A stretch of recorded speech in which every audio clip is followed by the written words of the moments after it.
Era tornato in libertà appena 8 mesi fa, quando gli fu revocata la misura cautelare in attesa di giudizio. Angelo Castronovo, 65 anni, bracciante agricolo di Palma di Montechiaro, ucciso lunedì scorso con diversi colpi di arma da fuoco, era a processo insieme ad altre 9 persone davanti ai giudici della Corte d'Assise di Agrigento per la nota faida di Palma di Montechiaro.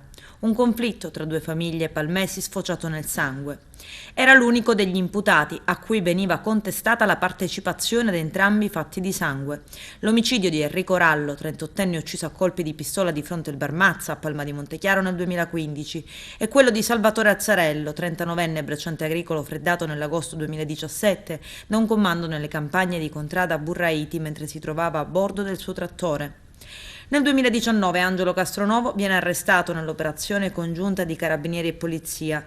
Il GIP, applicandogli la misura cautelare in carcere, scrisse: «È la figura cardine, la costante delle due vicende, amico degli uni contro gli altri, ma all'occorrenza amico degli altri contro i primi». Castronovo era finito in carcere 2 anni fa e scarcerato 8 mesi fa. Preda facile per i sicari che oggi lo hanno ucciso e che avevano più di un motivo per vendicarsi.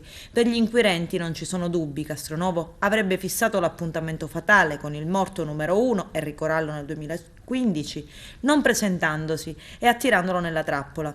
Sarebbe poi stato lo stesso Angelo Castronovo, quasi 2 anni più tardi, a informare Ignazio Rallo su dove trovare Salvatore Azzarello, morto numero 2.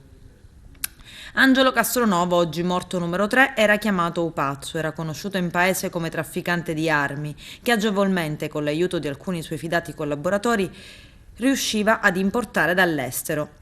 Nel 1991 si salva miracolosamente in quella che è conosciuta come la strage di Capodanno, avvenuta all'interno del Bar 2000 nell'ambito della guerra tra Cosa Nostra e Stidra. Viene arrestato 2 volte per armi negli ultimi 3 anni, ma soprattutto per gli inquirenti è colui il quale ha fornito informazioni essenziali per eseguire i 2 delitti.